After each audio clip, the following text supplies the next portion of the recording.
Welcome back to Whence Came You, a Masonic podcast featuring research papers and discussions related to Freemasonry. Here's your host, Brother Robert Johnson. This is episode 48. Welcome back. Wow. Last week, I went camping with some friends. It was a nice getaway. When I returned home, I attended a third degree for a brother on Monday. The master of the lodge said to us all as we were leaving, "Get home safely." Well, that evening, on the way home, I got into a head-on collision. A car was driving into oncoming traffic and hit me. It was pretty amazing. It was my first car accident. It was not something I wish to repeat. Anyway, I got out of there without a scratch, except for a few sore bones. And because of this week's episode is a little bit shorter, and I apologize for that. I have a car to replace and lots of other things to sort out. I'd like to start this week off with a piece from the latest issue of the California Freemason. From California Freemasonry, the history section entitled Into the Heart of the Craft, the evolution of ritual drama provides a glimpse into the inner workings of Masonry, by Heather Borner. A man enters, he is blindfolded. He steps into a room, but it's different than the way it usually looks, rearranged in a methodical manner before he arrived. It is both lodge room and Solomon's temple. He is both a modern man, a banker, or a realtor or teacher, and Hiram Abiff.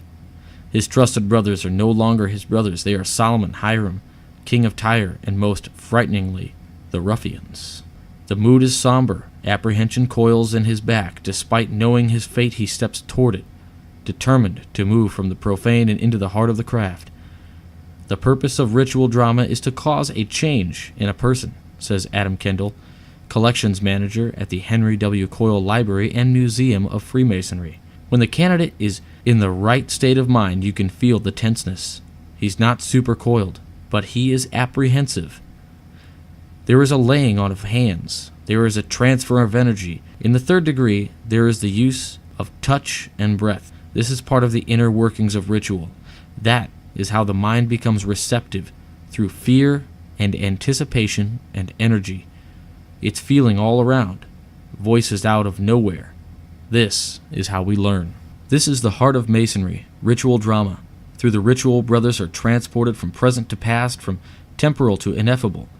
As they work their way through the line, they learn every nuance of the story of Hiram Abiff and assimilate its meaning and lessons. Just as the ritual transforms men, so has the form of ritual evolved over the years. Up until the 1870s, Masons in the Blue Lodge conducted their degree work in business clothes, with Masonic aprons enough to transport them to another time and place. 20 years later, writes William D. Moore in the Masonic Temple's Freemasonry, Ritual Architecture, and Masculine Archetypes, Masons started using costumes in their ritual dramas. By the 1920s, scores of companies had popped up to cater to the need of Masonic regalia, props, and backdrops. What's more, circuses like Ringling Brothers, whose owners were all Masons, created elaborate circus pageants featuring characters in the Masonic ritual, but with added elephants, lions, and dancing girls. Meanwhile, the Scottish Rite moved from traditional lodge rooms to specially constructed theaters, employing more costumes and turning the initiate from participant in the ritual to an audience who received degrees in mass. How did ritual drama change so much in just a few decades? The answer lies as much in society's relationship to entertainment, theater, and gender as it does in the needs of the brotherhood. Three threads of change. It's hard to imagine today, with the near constant access to television, music, radio, and email, but in the early 19th century, public entertainment was sparse, and theater a rare thing. Likewise, moralistic attitudes about theater meant Americans may not have visited theaters even if they had been available, suggests Kenneth L. Ames, in The Lure of the Spectacular, in Theater of the Fraternity. But during the second half of the 19th century, he writes, theaters become local institutions, and theatrical presentations, both amateur and professional, attracted large, eclectic audiences. At the time in the mid-19th century, spheres that had heretofore been male bastions were being infiltrated by women. The arts, the church, and the theater were all feminized to varying degrees, writes Ames. The Masonic ritual drama, however, stayed staunchly by men and for men. Ames claims that the growth in the fraternal lodges was a reaction in part to the feminization of formerly male strongholds. To claim a part of the theater just for men, they turned to their ritual, he explains. But there was also one more thread that emerged at the time: modernization. The cultural obsession with the new was just materializing in the 19th century. The advent of trains, steamships, cars, telephones, radios, movies, central heating, indoor plumbing, all of this proclaimed that the future was in innovation. Masonic ritual, meanwhile, depended upon a form of melodrama that was becoming increasingly passé, claims Ames. What had seemed adequate or even impressive in the past began to appear second-rate and even unacceptable by the late 19th and 20th century, he writes. Although the ritual could not easily be changed without overhauling the entire structure of the fraternity, it could be packaged more effectively. Explosion of interest. That packaging then came in the form of costumes, lighting, and for the Scottish Rite, a move to the stage. The change had an immediate and overwhelming impact. For most of the 19th century, the Scottish Rite had 10,000 to 15,000 members. By 1927, says Mary Ann Clausen, Ph.D., in her article in the journal Heirdom, membership grew to nearly 600,000. Brothers began expressing their love of ritual drama in theatrical terms. Edwin Booth, a 19th century Masonic actor, compared ritual drama to Shakespeare, explaining, "I have never and nowhere met tragedy so real, so sublime, so magnificent as the legend of Hiram. To be a worshipful master and to throw my whole soul into that work with a candidate for my audience and the lodge for my stage would be a greater personal distinction than to receive the plaudits of people in the theaters of the world." Back to the words. Still, the core of the ritual drama is the story and the lessons it teaches, told in poetic language of the 19th century, says Kendall. Any ritual like this is psychodrama that transforms the candidate, he says. Craft Lodge is personal experience, a localized drama. You cannot take back what you give to that man. If it's not handled with care, it can affect his entire experience. Freemason Conspiracies. These days, most people have heard of Microsoft Corporation and its founder Bill Gates. The majority of computers in use today use Microsoft system software, and those that do not often run applications from Microsoft. However, few people know the true story behind the rise of Microsoft, and even fewer suspect the terrible, cosmic secrets that are concealed beneath the facade of a successful software company. Few people for sure know how many buildings there are in the Microsoft campus in Redmond, Washington. No maps of the entire facility are known to exist. Some Microsoft employees put the estimate at 6 or 3. An article in an Australian newspaper has claimed that there are 22 buildings. That is partly true, however, there is another building hidden from the public and even from most Microsoft employees. The 23rd building, or Building 7, is a pentagonal in shape. Its exact location is known only to 5 people, of whom Bill Gates may be one. However, it is believed that the building is accessible from elsewhere in the Microsoft campus by a secret passage. What is in the 5-sided building is not known. However, it is believed that the contents of Building 7 are of a supernatural nature. Apart from the Pentagon, there was a similar 5-sided building in Nazi Germany.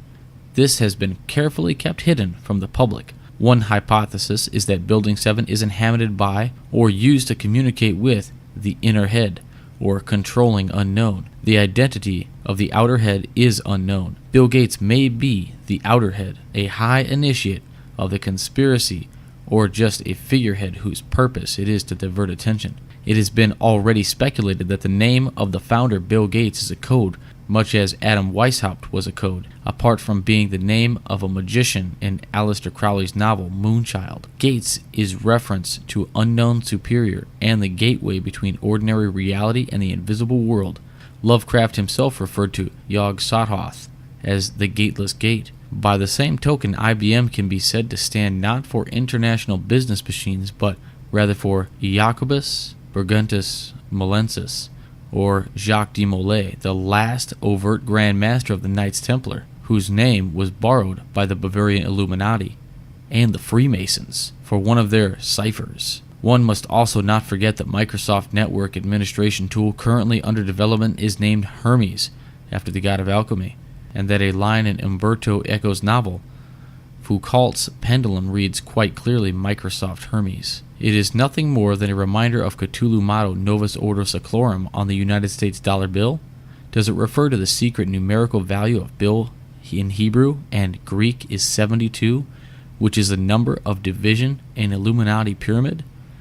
Gates in Hebrew is 78, which is 13 times 6. Thus, Bill Gates is a description of the pyramid. 72 divisions, 13 levels, and 6 sides, including the flat top where the eye of the triangle sits. Wow. Well, that concludes this week's train wreck. We'll move on to this week's famous Freemason, Fiorello LaGuardia. Fiorello LaGuardia, born December 11, 1882, passed to the Grand Lodge on High on September 20th, 1947. U.S. Congressman and Mayor of New York City, Fiorello Henry LaGuardia was born in New York City. He was with the American Consulate in Budapest, Hungary, Trieste, Austria, 1901 to 1904, and at Fiume, Hungary, 1904 to 1906. From 1907 to 1910, he was an interpreter at Ellis Island, New York. He began law practice in 1910 in New York City. A member of the 65th and 66th U.S. Congress, 1917 to 1919, and 68th 72nd Congress, 1923 to 33, LaGuardia served 3 terms as mayor of New York City, from 1934 to 1945. In 1946, he was Special U.S. Ambassador to Brazil and Director General of the UNRRA the same year. In World War I, he was in the U.S. Air Service, achieving the rank of Major. He commanded the 8th Center Aviation School and was attached to night and day bombing squadrons on the Italian front. As a congressman, LaGuardia championed greater immigration and removing U.S. troops from Nicaragua, supported the rights of the livelihoods of striking miners, impoverished farmers, oppressed minorities, and struggling families, and fought for progressive income taxes, greater government oversight of Wall Street, and national employment insurance for workers idled by the Great Depression. Historians have recognized LaGuardia as the greatest mayor in New York City history, and perhaps the greatest in the United States. Raised in 1913 as a life member, October 17, 1933, Garibaldi Lodge, number 542, New York City. That's it for this week. I hope you all enjoyed. As always, find us on Facebook and follow us on Twitter at Whence. Check out the Midnight Freemasons website as well. You can find links to all that and more, including links to our app, which lets you listen via streaming, and you won't Ever have to worry about syncing again? Visit our website at wcypodcast.blogspot.com. For Whence, I'm Robert Johnson.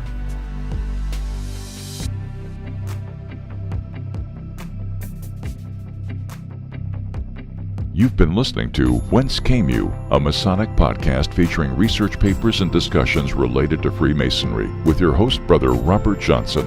Be sure to join us for our next edition.